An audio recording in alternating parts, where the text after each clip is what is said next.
Welcome to the Art of Procurement podcast with your host, Philip Eidson. Here, thought leaders share the trends, strategies, and tactics that you can use to elevate the role of procurement and your career. Hi there, and welcome to episode 92 of the Art of Procurement.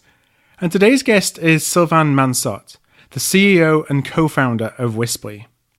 Whistleblower is a two-way communication platform, and it enables individuals to speak up anonymously and safely when they need to provide sensitive information. And it's actually Sylvain's fascinating story that ultimately led to the founding of Whistleblower, and that is going to be the focus of today's show. So back in 2012, Sylvain received a call from the newly appointed CPO of a large Australian-based construction company. The call was to assist in the building of a new procurement function. So Sylvain jumped at the chance. And one of his first priorities was to understand his new employer's third-party spend profile. Well, within 2 months, Sylvain had uncovered a 20 million Australian dollar fraud that spanned 12 years and led to the perpetrator, who was a finance executive who had more than 30 years of experience in this company. Well, he admitted to the crime and ultimately was sentenced to 15 years in prison. Today's Art of Procurement is Sylvain's story. He discusses how he uncovered the fraud and then the decisions that he had to make in blowing the whistle. And then we talk more specifically about procurement fraud itself. Sylvain shares a number of fraud red flags and provides tips on how you can ensure that you have an environment where a whistleblower feels safe in coming forward if they have information to share. And Sylvain's story, it's really absorbing. And also for me, maybe I'm a little bit naive, but it was a wake-up call to realize that procurement fraud is real and that any one of us in procurement at any time might find ourselves in the same position as Sylvain, given the nature of the role that we do. And so before I roll the tape on my discussion, I do want to say a short thank you to today's sponsor for making the Art of Procurement possible. And I'm proud to say that this episode of the Art of Procurement is brought to you by Denali. And Denali is a procurement-focused, technology-agnostic, and highly efficient managed services provider. Denali specializes in providing a variety of different procurement services, including category management, sourcing, contracting, supplier management, and P2P for global 2,000 clients across multiple industries. Denali understands that every client has challenges with their procurement delivery model that are unique to that company. And as a former buyer and provider of procurement managed services, it's always been clear to me that Denali prides themselves on really building solutions that are tailored to solve the individual needs of each client and not just trying to implement something that's off the shelf. So by partnering with Denali's procurement professionals, your organization can generate more value and faster. So to find out more, I'd just love if you could head over to artofprocurement.com/Denali sourcing. That's artofprocurement.com/Denali sourcing. Well, hi everybody, and welcome to another episode of the Art of Procurement. And as I mentioned in my introduction, I'm delighted to welcome Sylvain Mansotte to the show today. And Sylvain is the co-founder and CEO of Whistleblower. So Sylvain, thank you for joining me. Thanks for having me, Philip. No, I'm delighted you could be with me. And actually, what I'd love for you to do, and I often ask guests just to give a little bit of background so that listeners can get to know you a little bit more before we go into kind of the meat of the show. Yeah, sure. I'm originally from France, now live in Australia for just over 11 years. And my background is in supply chain and procurement, predominantly. Came here in Australia with Fortune 500 back in 2005, working in the procurement function for a few months before I took on a more strategic role within the operations there, looking at strategy and merger and acquisition for the organization. Did a lot around corporate real estate, and then I always thought that I was a bit of an entrepreneur, so I started several businesses here in Australia. One was a procurement consulting business.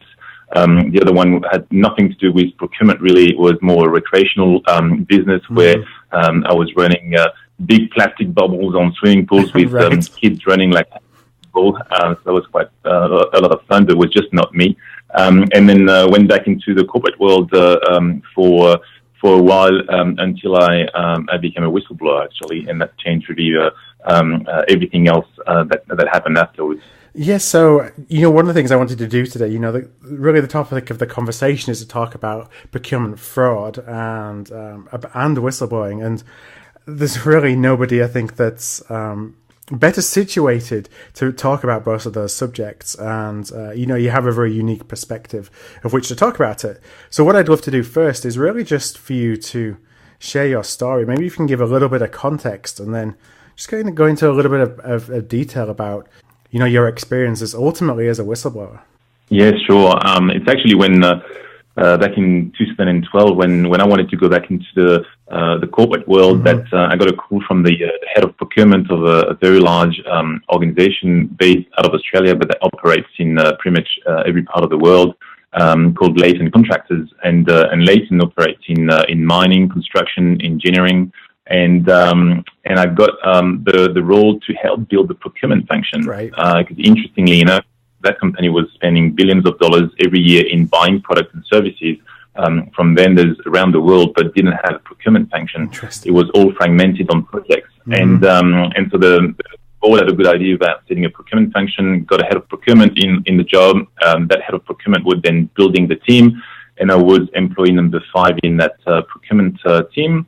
And within 2 months of working through the figures and trying to put the spend into different buckets so we could make sense of where the money was actually going, I bumped into a few of those vendors that you've got a gut feel that there's something wrong with them. Yeah. And one of them was a type of B&B accommodation, which we kind of use a lot here, because when your people work remotely, you need to put them in bed at night, and you just try to find a place. But that one had a strange name. The invoices were really basic, and actually before I could even see the invoices, it was the amount spent per year, which was about $2 million Australian dollars per year that we spent with that accommodation. It was a bit of a hefty cost.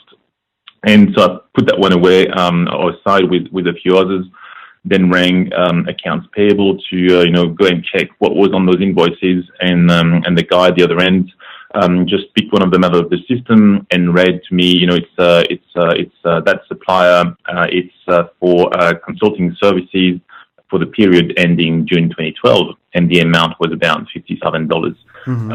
And so of course when you make the link between a B&B or a hotel versus consulting fees, it just doesn't sound right. And so I've asked him to read out another invoice, and they were all the same.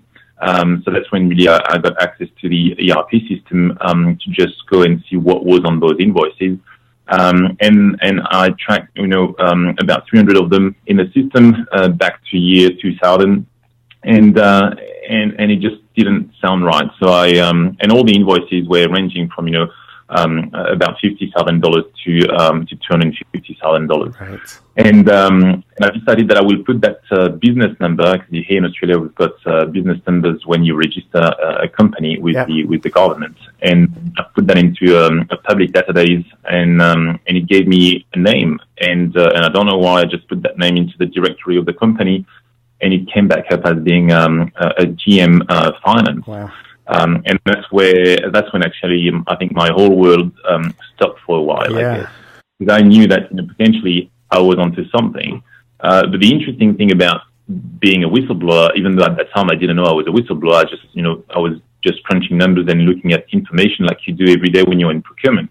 And but it just the link of having that name behind the company and the company billing us for something that I thought was a bit dodgy, you just start to panic because you believe that you must be wrong. That employee was with Leighton for 30 years, and he was committing that crime. If it was really a fraud, he was committing that crime for well over 12 years.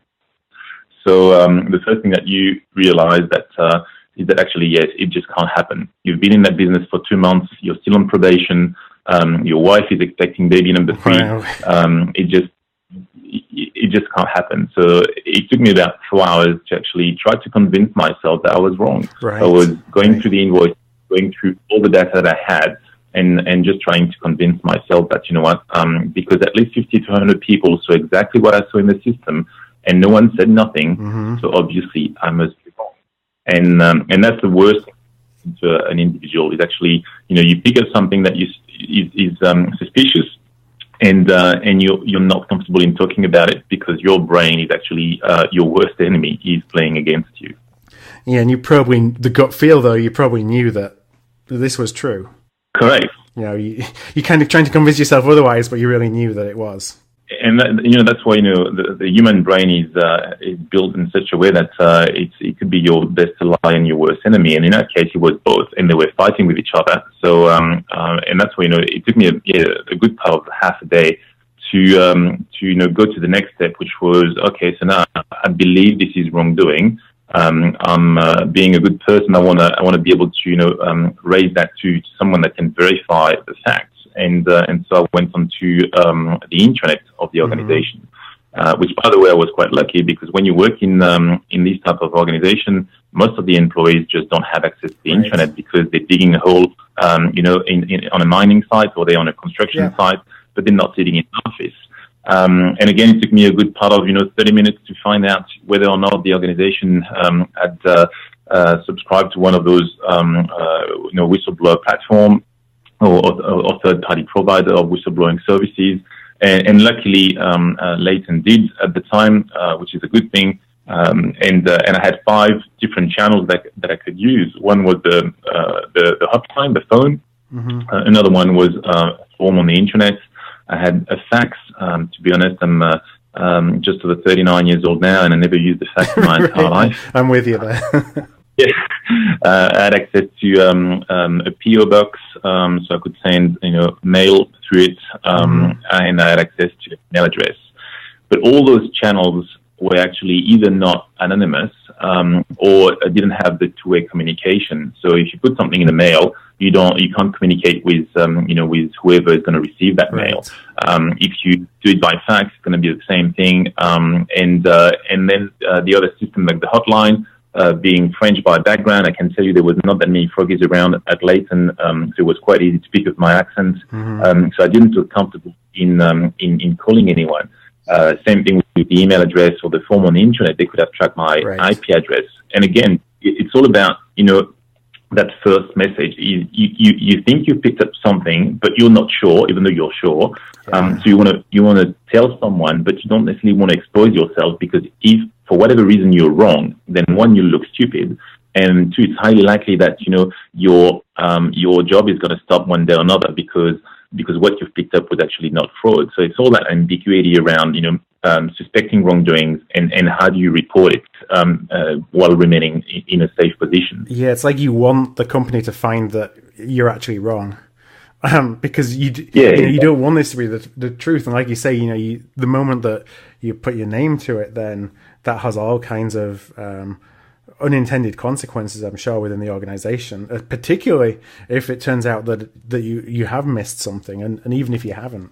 Correct, because then you lose credibility, and because I didn't have the time in 2 months to build credibility anyway, that's the only image that people would have had from me. So it's really, really difficult. And the other factor in there is the fact that you're dealing with a human being on the other end. So accusing someone who is very well known in the organization of taking well over $20 million of company money.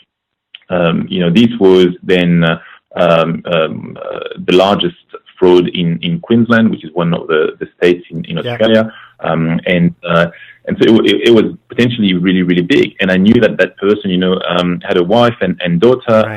So potentially, if that was correct, I would damage someone's life. And that was really, really hard on me on, whether or not I was doing the right thing to report it. But you know what, there's it's all that dilemma when you're I don't like the word whistleblower, but that's what I was, I guess, at the time. But when you want to do the right thing, it should be business as usual, but it's not, and it will never be, because you've got that brain that you have to fight with. You've got that human factor in interaction with people, and you don't want to harm people, but you still want to do the right thing and report what you suspect is wrong. Yeah, despite the fact that to a lot of people, the easy option is to just turn a blind eye, and in the grand scheme of things, that amount of money, while a lot of money, isn't going to, I'm sure, bankrupt the company, because you're still talking about a big company. So it'd be easier to say nothing, and it's probably not uncovered again because until somebody else is doing, or maybe never. But you can't do that with a conscience either. So you're kind of stuck between a rock and a hard place. Correct. And $20 odd million for that organization was pocket money. Mm-hmm. But for any individual, it's a lot of money. Right. And the fact that it was that he was doing something wrong. But when you talk about people that would turn a blind eye, I think there's actually several type of individuals in an organization. You've got the one that will see or suspect something is wrong, but they've got that fear that is preventing them from reporting it, and so they will keep going, to work every day. They'll just lose their motivation, but they'll, stick to their job and do their day job and go home, but they're not going to give the best of themselves. And that's a bit sad for, both parties because nobody's winning. You've got the one that think, if everybody is doing it, then why not me? And then they'll put their finger in the pie as well. And I've seen that a lot, unfortunately. You've got the one that just can't stand it, but they still can't report it because of that fear of losing your credibility, losing your job, and then they leave the business and they go to another company. And then ultimately you've got the one that will report it. And I fell into that last category, I guess. So what happened then after you reported it? And did you report it anonymously then through the hotline? And then they basically verified the information? Yeah, so interestingly enough, I didn't use the whistleblowing platform that was in place at the time, even though it was costing an arm and a leg to the organization.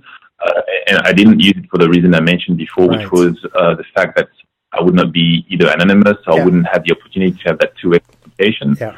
And I did something that I would recommend everybody else not to do, which is actually to talk to my manager. Right. And the reason why I say, don't talk to your manager is because I didn't know who was part of that fraud scheme. I hadn't... Yeah, who's complicit. Correct. There could have been, 5, 10, 15 people behind, depending on everybody's interest. You don't know if they want to protect you or not.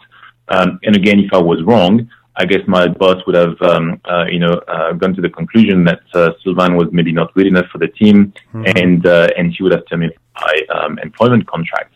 But in that case, the reason why I went to my manager is because she was new as well. She had been with the company for 5 months. She was brought in to set up that procurement function.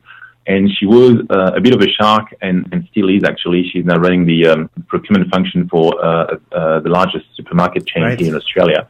And so I went to that lady and just show her the invoices and told her that the story. And within 5 minutes, she knew that this was fraud. And she went up to the office of the CFO, who himself went to the office of the managing director of Leighton.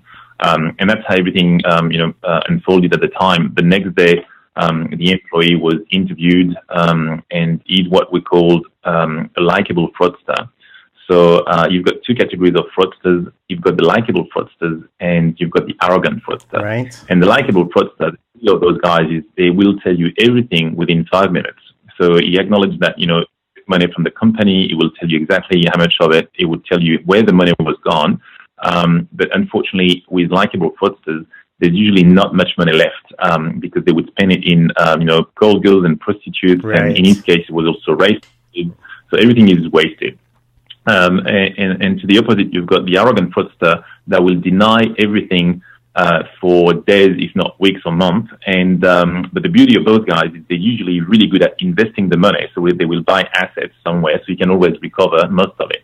But mine was just a likable fraudster, so we couldn't recover much of the money that it took from the company, unfortunately. And so at the time, so he was arrested and put behind bars and sentenced to just over 10 years of prison, which could be considered as being a lot or maybe not enough. Depends how you look at things. Right. But when you look at the CFO of Enron, for instance, only did 6 years behind bars in the US. So and the collapse of Enron was $74 billion. So when you compare things, I always say maybe it's better to be a fraudster in the US than in Australia. Right.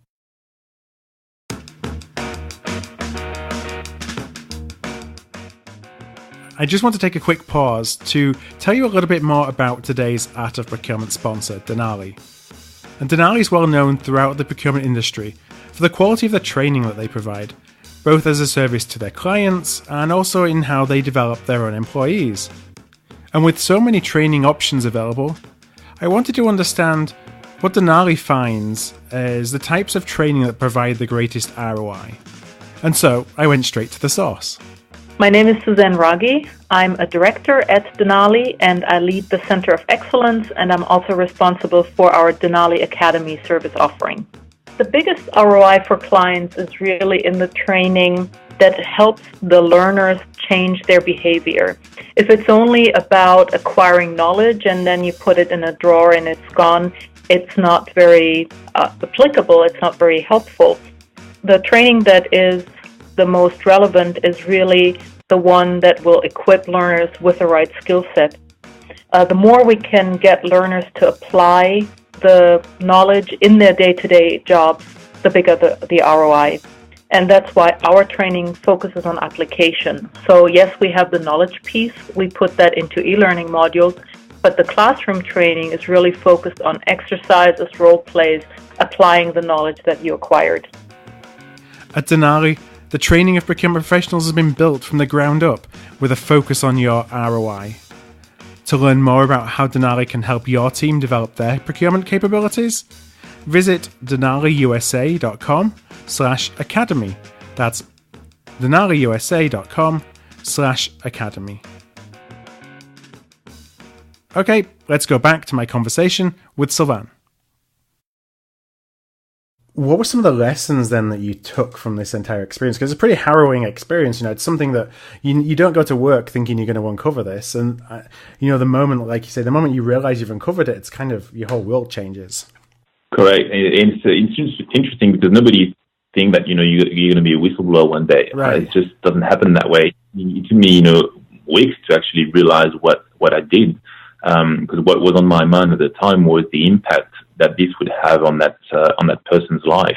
The fact that, he would lose his wife and daughter for many, many years. So it was all the things that I did which I actually thought were wrong. So I never thought about I did the right thing by reporting someone that, was stealing money from the company. I thought about the consequence of my actions, which was putting someone behind bars and having a broken family and friends and all of that. So it's all that impacts your brain every day. But interestingly enough, the organization came back to me a few days after I blew the whistle, asking if I wanted to move from procurement to risk management / investigation to see if I could help and clean up the mess if there was anything else happening within the business. And I said yes, of course, I'm happy to do that. Not too sure what you're talking about, but I'll do it. And the beauty of working in an organization that's around mining and construction and engineering is wrongdoing is pretty much everywhere. But most people don't even have knowledge of that what they're doing is actually wrongdoing. Yeah. And I managed about investigations over a period of just over 2 years. And every time I was able to pinpoint to a potential informant or whistleblower, those individuals were always telling me the same thing, which is, I fear for myself, my job, and my family, and I'm not going to speak up. And I can't blame any of them for that because I was in their shoes a few months before. Really, really tough. So, what my takeaway of that was to say there's a lot of stuff happening in any organization around the world, but most people aren't aware of it because their best asset, which are their employees, don't have the strength to speak up, and that's quite sad in a way. And procurement, is one very specific area in an organization where it's quite easy to commit a crime, whether it's bid rigging or collusion or any type of corruption, because most of the dealings can happen outside of any system. And a lot of organizations think that they can trust their people and that they've got good employees and that fraud and corruption always happen next door, but actually it happens everywhere. And that's the sad thing about the human being is some of us unfortunately can get greedy and you work in procurement. You've got suppliers that want to sell you their product because they need to hit their target, and sometimes they just do the wrong thing to make you buy those products and services. If you're somebody who never has any of those thoughts whatsoever, you think that this doesn't go on. I would think that this doesn't really go on at the scale that it obviously does go on, and maybe you're naive about it. Right, but it's all about. I think as human beings, we're a bit naive sometimes, and we just like to think that we live in a perfect world. Right. And I think it should be that way for most of the thing we do, but it doesn't prevent us from being aware of the red flags. So I guess that's really one of the key takeaway from my experience. The whistleblower is, I was one of those individuals that, yes, I thought everything was running smoothly and people were dedicated to their job, and actually there was a few dodgy individuals in there. Luckily, it's only a fragment of the organization that's not committed to deliver the outcome that everybody expects, and that want to take something away from the organization, whether it's money, whether it's assets, whether it's relationship or whatever. And really, it's important for any employee, and mostly in procurement, to understand how to pick up the red flags, right? What to look for when you're dealing with procurement function, because it will happen that one day or another you're going to be facing with a situation where either yourself will be asked to do something that's maybe a bit borderline, or maybe you will observe someone else doing something that's outside of that framework that you're meant to operate into. So the first thing that we did after the event in my organization was, of course, to bring some forensic accountants and see how we could close those gaps in our segregation of duties, in our policies and guidelines, to make sure that people knew exactly what they could do and couldn't do. And I always say to you, when I present or when I speak to some events, it's important that the first thing that you have a strong tone at the top. This is the first thing that employees look for, is the tone at the top. If you've got strong management that walk the talk, that tells you when you're on board the organization that you need to go through a process where you're going to have to review maybe your code of conduct, maybe your whistleblowing policy, get maybe an online testing on it to make sure that you understand, what you can do and what you can't do. In procurement, you tend to have a procurement card sometime because you go out for lunch with suppliers or buying products and services, and it's important that you know how to use those cards, because maybe it's okay to spend $20 on a lunch, maybe it's not okay to spend $300 on a lunch. And then if you buy lunch, can you buy a bottle of wine or not? And if you can, what can you buy? What dollar value, the monetary value of that bottle of wine? Because if you don't put the framework in place, then employees will tend to take advantage of that and say, there's no limit in there, I can maybe increase the spend a bit more. I've seen people buying, personal products for on their corporate card. And when I say, it's not small amounts. The audit I did back in 2014 in an organization picked up $1.4 million of items that were for personal use across the workforce that had access to a corporate card. So, there might be $30 here and $50 there, but it adds up a lot.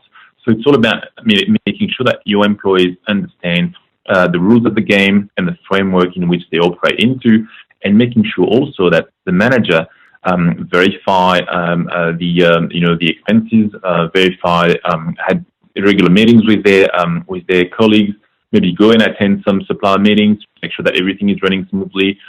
You trust people, but you have to verify also that people are doing the right thing. Right.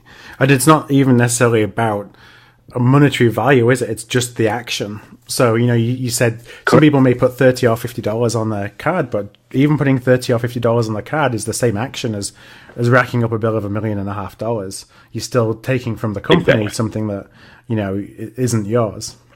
Exactly. And I've noticed something is when people start, whatever the amount might be, and they say it could be $20, and they can get away with it, they will start again. Yeah. Because if I did it and no one picked it up, then it means it's okay, I can do it again. And the issue is you tend to gradually increase the frequency and also the value of whatever you're taking away from the business. And that is really, really dangerous, because it creates that perception that actually it's okay to do it. It's not damaging the company. I can get away with it. I'm spending long hours at work, and some type of reward. I deserve it. Employees will always use to get around the system. Yeah, and I guess it just compounds itself then. So you get away with more, you take more, you get away with even more, and before you know it, the employee is at a point where they're in so deep that the numbers almost don't matter anymore. Correct. Exactly. And in fraud, there's a theory around what they call the fraud triangle. And in the fraud triangle, you've got three elements that will always be, or that you can always relate to when you pick up a fraud. One of them is the pressure. So it could be, financial pressure that, I need to pay off the bill. I need somewhere, I need to increase my income. So you've got that pressure element. The other one is the opportunity. So I can go around the system, send a fake invoice, or increase or do a deal with a vendor, so I can get some sort of compensation for doing that deal with a vendor, or I can buy some stuff on my corporate card, and I've got an opportunity to do that. And the third element is the rationale, and the rationale is in the case of the fraud I uncovered, it was that actually the employee was looking at the managing director of the organization, who also started 30 years before, and he was thinking, I'm putting a lot of effort in that business as the managing director was doing, but my salary is like 10 times lower than the managing director. And something wrong in there. I should, the rationale for him was to say, I should earn at least, the same amount as that guy, because I deserve it. I spend long hours and I'm dedicated to the business. And so for him, he had like an excuse, which was to say, I can do it because I deserve it. And again, it's not damaging the organization if I still, $2 million on top of my salary every year. So you always find those three elements: the pressure, the opportunity, and the rationalization in any fraud case. So again, that's something that employees can pick up as red flags when they do work every day. They can pick up those things about maybe an employee that goes and gamble, every night. Where is the money coming from? Right. Or sometimes it could be someone turning in, a new car every 3 months or something like this. So just be aware of those red flags of people, spending all their days from 7 o'clock in the morning to 10 p.m. at night in the office, never go on leave. I've been in the role for many years. I'm not saying they're all dodgy, but sometimes, it's just one of those red flags. It's not good for a company when an employee is there 24/7, never takes leave, and always in the same role for many years.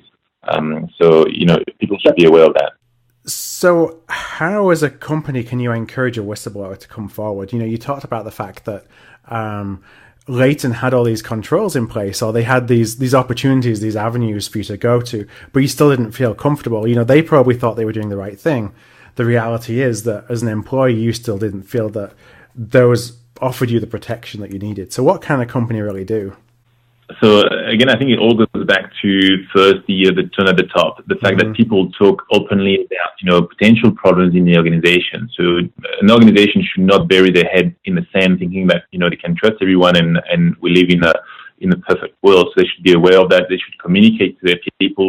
They should have a code of conduct and a whistleblowing policy that explains, what is the expectation of everyone when you're at work or outside of work, actually, and you pick up something that might be, suspected as wrongdoing, and being open about it. So a lot of organizations actually have that on paper, but it's just sit there on the internet and they never ever talk about it to employees. So it should be from your first day in the office to maybe a refresher every 3 months. Some internal communication every now and then, whether it's on posters or whether it's something sent by email from the board of the organization, explaining why it's important for people to report suspecting wrongdoing. It's not different to reporting something like a suggestion or an improvement. Right. If you can make this part of being business as usual, then more people are going to be comfortable in dealing in that environment and submitting information. Now, there's something that triggers in yourself when you actually have to blow the whistle, and it's what I was talking about previously. That fear factor is the fact that whenever you have to report something, that first message is really, really difficult because you just don't know what is going to be the response. And then I think the only option we've got is to enable employees to report anonymously. Protecting the anonymity of an individual enables two things. One is to separate yourself from the situation. If you report something about your colleague at work, then you've got that relationship between yourself and the colleague, and everything in your brain is going to make you think that you shouldn't be doing that. Well, if you can put yourself from the situation and anonymize yourself, and then it's a lot easier, because it's not your colleague doing the wrong thing. It's an individual within the organization or outside the organization doing the wrong thing. And that changes everything. because you can now separate yourself from the situation and also remove that fear of, what if I'm wrong? What if actually it's not, wrongdoings or fraud? And the world is moving that way, and luckily, technology is helping in doing that, where you can enable an anonymous two-way communication where people don't have that fear factor anymore. And as a whistleblower, when you make that decision that you report something that just feels that it's not right, do you have any protection under law, against retaliation, for example? Yes, correct. And the answer is yes and no. But the short answer is no, because depending where you are in the world, and depending, like even in Australia, where depending if you work in the public sector or if you work in the private sector, you don't have the same level of protection. And then it goes down to the level of, actually, if you're a subcontractor, you've got a different level of protection. And actually, if you just left your company, you've got another different level of protection. So in the end, people just don't know what they're protected against or for. And I would say, wherever you're in the world, it doesn't matter if you're in Australia, the US, or somewhere in Europe or Asia or Africa, you just can't think that the law is going to protect you. Because if it does, one, it's highly likely that it's going to be very difficult for you to find out before you actually blow the whistle. And again, when you report something, you're not conscious about necessarily what you're doing. You're not thinking about you being a whistleblower. You just want to do the right thing. So protection, yes, it's working. In the US, you've got the SEC that offers bounty to some individuals that come forward with potential fraud in organization, and then they can get a reward from 10 to 30% of the money recovered. But for me, this is sending sometimes a wrong message, where you want actually people to go and dig out the crap out of their organization to retire early, and that's not what we are. Whistleblower, we're just normal human beings wanting to do the right thing. So compensation, maybe in some circumstances, could be a good thing, because yes, sometimes it can damage your career if you report something that expose a big thing in an organization, and you might never have a chance to find another job again. And then compensation, I think, is deserved. But having a bounty is something that I'm not in favor of, because I think it's pinpointing whistleblowers as people that just want to make a lot of money quickly and go and retire. That we should do that. It's kind of giving a different motive than just doing the right thing. Yeah, in my own case, it was well over $20 million, and I didn't get a bonus. I didn't get a pay rise, and I was not aiming for one anyway. I just wanted to clear my mind and be the right employee and do my job. So, if a listener was to come across a procurement fraud, would you recommend a minimum standard of evidence, for example, that they pull together before they essentially at least report what their fears are, what they found? Yeah, I think it's all about putting aside all the evidence that you find in the system, or it could be an email, it could be a purchase order or an invoice, whatever you've got. But always when you report something, is not coming along and saying, "Oh no, I picked up a fraud and this is it." It's more about I just was doing my work and I came along that piece of information and I suspect there could be something in it. Do you mind helping me having a look into it? It's not running to conclusion, because it will happen that in most instances it might not be fraud or corruption. So, but again, as an employee, it's your role to be aware of what can happen in the business or outside of the business. And if you suspect some wrongdoing, then it's also your role to report it. So it's always to frame it where, one, you don't accuse anyone, and two, you come up with facts and not just words, because words are worth nothing, but just with facts. And then, you just present the facts and saying, do you mind helping me going through those facts and see if that's okay or not? And I guess that's a way of protecting your role at the company too, post reporting what you've found, what you've come across, because that is always going to be at the back of your mind, even though you want to do the right thing, is how is this going to impact me? And what effect is that going to be on my role in the organization? Exactly. And, the main questions that will go into someone's mind when they think they picked up something is, what if I'm wrong? And should I be the one to report it? Or will I lose my job? Who can I rely on? Who else might be involved? Can I remain anonymous? Who do I talk to? What's the reporting process? All those things that goes into your mind in a millisecond and makes you panic. So the whole idea is, okay, let's frame it in a way that, it's just something that's there. It's something I've got questioned about, and I just want to build a case and bring that case to the attention of management in a way that is not accusing anyone, just a way of saying, listen, I went through that process. I thought there was maybe something in there that I don't quite understand. Do you mind, helping me with it? What's a fascinating story, and I'm kind of riveted by all the details of it. So thank you so much for sharing it with me, and also, kind of the experiences that's. I think it's shaped what you've done in terms of the product that you've built at Whistly as well, post your experiences. And I just had a final question as we begin to wrap up.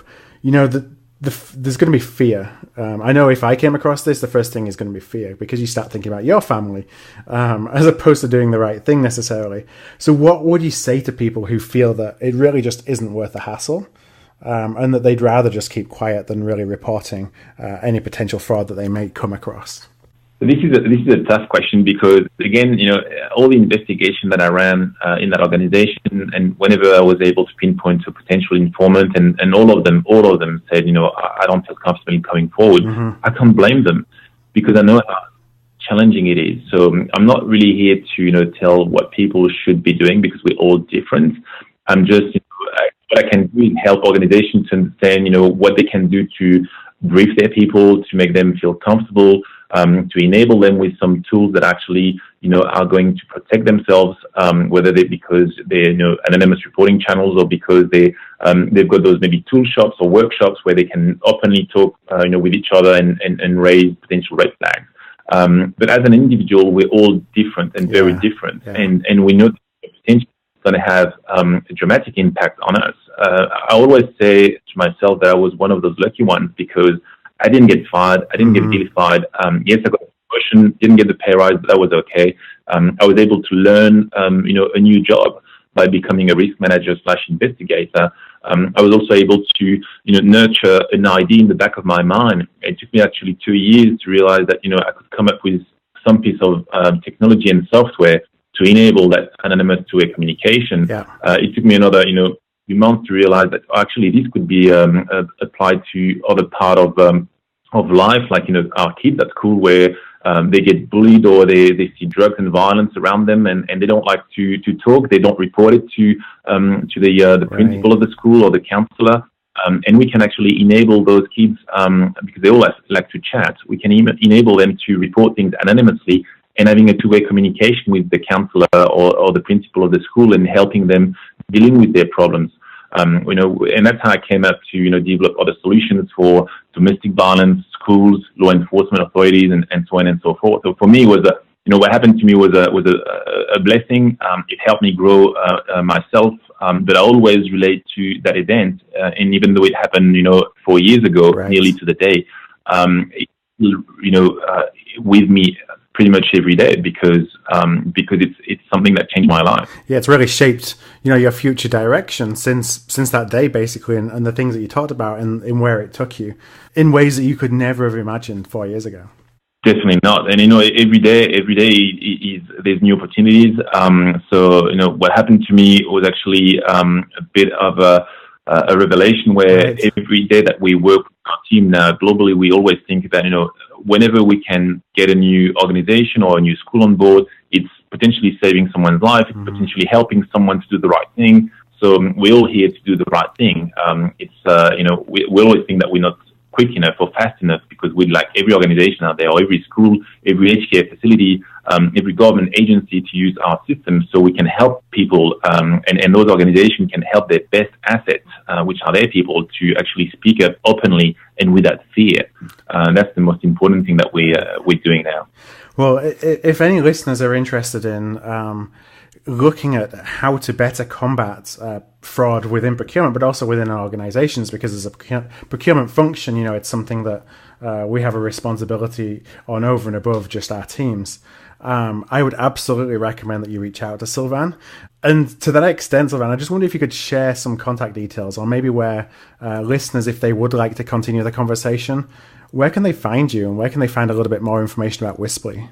I think the best way is to go onto our website, Whisply, WHISPLI.com, and in there you'll get a contact form where you can get in touch with us. You can also go and check out our social media pages and learn more about our solutions and how we can maybe help your organization.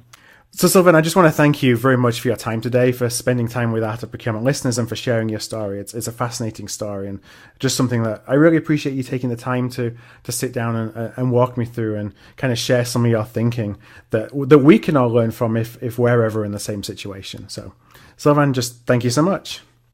Thanks, Philippe, for having me on the show. It's been a pleasure. Thank you. Thank you for listening to another episode of The Art of Procurement. To find an archive of all past episodes, you can go to artofprocurement.com/episodes. And to ensure you never miss another show, go to artofprocurement.com/subscribe.